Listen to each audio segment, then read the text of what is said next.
ওমরে ফারুক যে বিশ্বনবীর শ্বশুর এটা অনেকে জানেই না।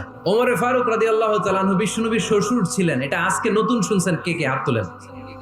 দেখছেন হুজুর, ইসলামের 4 খলিফার 2 খলিফা বিশ্বনবীর মেয়ের জামাই, আর বাকি 2 খলিফা বিশ্বনবীর শ্বশুর। সাইয়েদনা আলী রাদিয়াল্লাহু তাআলা আনহু, সাইয়েদনা উসমান যুন-নূরাইন বিশ্বনবীর মেয়ের জামাই। উসমান রাদিয়াল্লাহু তাআলা আনহুর কাছে বিশ্বনবী 2 মেয়েকে বিয়ে দিয়েছিলেন, একজন মারা যাওয়ার পরে আরেকজন। বিশ্বনবী বলেছেন এরপরে আরেকটা থাকলে ওইটারও বিয়ে দিবেন। সাইয়েদনা আবু বকর শ্বশুর, বিশ্বনবীর স্ত্রী আম্মা জান আয়েশা রাদিয়াল্লাহু তাআলা আনহার বাবা। বিশ্বনবীর স্ত্রী আম্মা জান হাফসা রাদিয়াল্লাহু তাআলা আনহার বাবা ছিল সাইয়েদনা ওমর ফারুক। চিল্লায় পড়েন আল্লাহু আকবার।